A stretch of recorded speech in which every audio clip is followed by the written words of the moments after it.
নমস্কার বন্ধুরা, সোমার রান্নাঘরে আপনাদের সবাইকে অনেক স্বাগত। আজকে আমি পটলের দুর্দান্ত স্বাদের একটা রেসিপি আপনাদের সাথে শেয়ার করব। পটল একবার এইভাবে রান্না করে খেলে রোজ বানাতে ইচ্ছে করবে, এতটাই টেস্টি হয়। পটলের রেসিপিটা করার জন্য দেখুন আমি এখানে 6 পিস পটল নিয়েছি। পটলগুলোকে এইভাবে একটু খোসা ছাড়িয়ে নিচ্ছি। দর্শক বন্ধুরা, এখানে একটা কথা মনে করিয়ে দিচ্ছি, আজকের পটলের এই পুরো ভিডিওটা দেখে কেমন লাগলো কমেন্ট বক্সে জানাতে ভুলবেন না, কেননা আপনাদের একটা কমেন্টের মাধ্যমেই জানতে পারি যে আমার রান্না আপনাদের কেমন লাগে। ভালো লাগলে অবশ্যই একটা লাইক করে শেয়ার করে দেবেন। আর আমার থেকে এরকমই নিত্য নতুন রেসিপির আপডেট পেতে চ্যানেলটাকে সাবস্ক্রাইব করে সাথেই থাকবেন। বেল বাটনটা অল করে দিলে আমার দেওয়া যে কোনো রেসিপির আপডেট সবার আগে আপনাদের কাছে পৌঁছে যাবে। ফেসবুক থেকে ভিডিওটা দেখে থাকলে সোমার রান্নাঘর পেজটাকে ফলো করার অনুরোধ রইল। আমি এখানে 6 পিস পটল নিয়েছি, আপনারা আপনাদের প্রয়োজন অনুসারে কম বেশি করে নেবেন। পটলগুলোকে দেখুন খোসা ছাড়িয়ে নিয়ে দু মাথা কেটে এইভাবে টুকরো করে কেটে নিচ্ছি। বড় পটলগুলোকে 3 টুকরো আর একটু ছোট পটলগুলোকে 2 টুকরো করে কেটে নিচ্ছি। দেখুন সবগুলো পটলকে কেটে ধুয়ে নিয়ে চলে আসলাম। সাথেই নিয়েছি দুটো মিডিয়াম সাইজের আলু। আলুগুলোকে আমি এইভাবে একটু বড় করে টুকরো করে কেটেছি, আপনারা যেমন খুশি সাইজের করে কেটে নেবেন। চলে যাচ্ছি মূল রান্নায়। গ্যাস অন করে কড়াই বসিয়ে দিয়েছি আর দিয়ে দিয়েছি কিছুটা সাদা তেল। তেলের পরিমাণ আপনারা নিজেদের ইচ্ছে অনুযায়ী কম বেশি করে নিতেই পারেন। আমি এখানে সাদা তেল দিয়ে করছি, আপনারা চাইলে সর্ষের তেল দিয়েও করতে পারেন। তেলের মধ্যে দিয়ে দিলাম পরিমাণ মতো লবণ। এবার দিয়ে দিলাম আলু আর পটল। এইভাবে তেলের মধ্যে লবণ দেওয়ার কারণটা হচ্ছে আলু পটলগুলো ধুয়ে নিয়ে আসলে গায়ে একটু জল থাকে, তখন যদি গরম তেলে দেওয়া হয় চারিদিকে তেলটা খুব ছিটকায়। এভাবে একটু লবণ দিয়ে দিলে আর চারিদিকে তেল অতটা ছিটকাবে না। আর দিয়ে দিয়েছি একটু হলুদ গুঁড়ো। এবার পটল আলুগুলোকে একটু লালচে করে ভেজে নেব। প্রায় 3-4 মিনিট সময় নিয়ে গ্যাসের ফ্লেমটাকে মিডিয়াম লোতে রেখে নাড়াচাড়া করে নিয়ে একটু ঢেকে দিচ্ছি। ঢাকা দিয়ে ভাজলে পটল আলুগুলো ভাজা হওয়ার সাথে সাথে একটু নরমও হয়ে যাবে। এই সময়ে আমি একটা মশলা তৈরি করে নিচ্ছি। দেখুন মিক্সচারের জার নিয়েছি, তার মধ্যে দিয়ে দিলাম একটা টমেটোর আর্ধেকটা, আর দিয়েছি হাফ ইঞ্চি আদা, 3টে কাঁচা লঙ্কা। তারপর দেখুন এইরকম একটা পেস্ট তৈরি করে নিয়েছি। একেবারে অল্প মশলায় তৈরি করব। এদিকে দেখুন আলু পটলগুলোকে একেবারে লালচে করে ভেজে নিয়েছি। এই পর্যন্তই ভাজতে হবে, এর থেকে আর বেশি ভাজার প্রয়োজন নেই। ভাজা হতে হতে প্রায় 70% সেদ্ধও হয়ে গেছে। এবার আলু পটলগুলোকে তুলে নিচ্ছি। আলু পটলগুলোকে তুলে নিয়ে আরও একটু তেল দিয়ে দিয়েছি আর ফোড়নে দিয়ে দিলাম একটা তেজপাতা, হাফ চা চামচ গোটা জিরে। কয়েক সেকেন্ডের জন্য একটু লো ফ্লেমে ভেজে নেব। যখন ফোড়নের সুন্দর গন্ধ বের হবে তখন আমি এখানে দিয়ে দিচ্ছি পেস্ট করে রাখা মশলাটা। মিক্সচারের জারটা ধুয়ে অল্প একটু জল দিয়ে দিলাম। মশলাটাকে 1 মিনিট একটু নাড়াচাড়া করে নিয়ে এখানে আমি যোগ করে দিচ্ছি কিছু গুঁড়ো মশলা।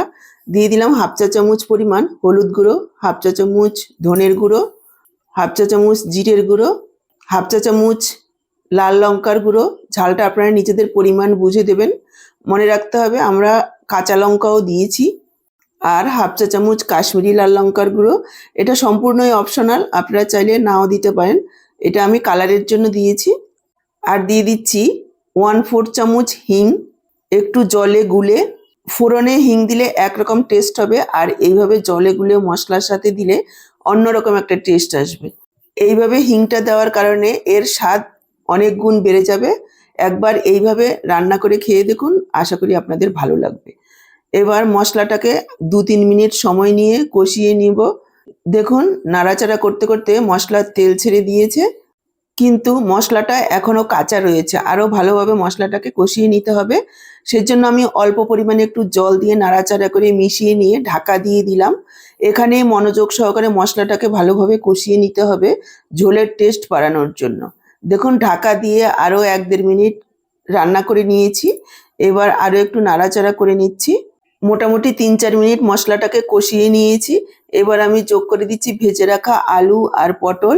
আলু পটলগুলোকেও আরও 1-1.5 মিনিট মশলার সাথে কষিয়ে নেব। দেখুন আলু পটলগুলোকেও আরও 1-1.5 মিনিট কষিয়ে নিয়েছি। এবার আমি যোগ করে দিচ্ছি জল। জলের পরিমাণ আপনারা যতটা ঝোল রাখবেন তার থেকে একটু বেশি পরিমাণে জলটা যোগ করবেন। কেন জলের পরিমাণটা একটু বেশি দিতে হবে সেটা ভিডিওর শেষের দিকেই বুঝতে পারবেন। এখানে আমি 2 কাপ পরিমাণ জল যোগ করে দিলাম। আরও একবার মিশিয়ে নিয়ে ঢেকে দেব। ঢেকে প্রায় 5-6 মিনিট আমাদের রান্না করে নিতে হবে, যাতে করে আলু পটল খুব সুন্দরভাবে সেদ্ধ হয়ে যায়। ঢাকা দিয়ে দিলাম, রান্না হতে থাকুন। এদিকে দেখুন আমি নিয়েছি হাফ কাপ ছোলার ডাল। 4 ঘন্টা আগে ভিজিয়ে রেখেছি, ডালটা খুব সুন্দরভাবে ভিজে গেছে। এবার ডালটাকে নিয়ে নিচ্ছি মিক্সচারের জারে, কেননা পেস্ট করে নেব। সাথেই দিয়ে দিচ্ছি হাফ ইঞ্চি আদা, 2টো কাঁচা লঙ্কা। তারপর দেখুন এইরকম একটা পেস্ট তৈরি করে নিয়েছি। যতটা সম্ভব অল্প জল দিয়ে পেস্টটা করতে হবে। সাথেই দিয়ে দিলাম পরিমাণ মতো লবণ, অল্প একটু চিনি। চিনিটা দেওয়ার কারণে এর টেস্ট অনেক গুণ বেড়ে যাবে। আর সামান্য একটু হলুদ গুঁড়ো। চিনিটা যদি আপনারা রান্নায় না ব্যবহার করতে চান তাহলে স্কিপ করবেন, তবে দিলে খেতে ভালো লাগবে। এবার ডালটাকে 1 মিনিট মতো একটু ফেটিয়ে নেব। ডালটা ফোটাতেই আমি সাইডে একটু তেল বসিয়ে দিয়েছি দেখুন একটা ফ্রাইং প্যানে। এবার বড়াগুলো দিয়ে দিচ্ছি। বড়াগুলোকে উল্টে পাল্টে লালচে করে ভেজে নিতে হবে।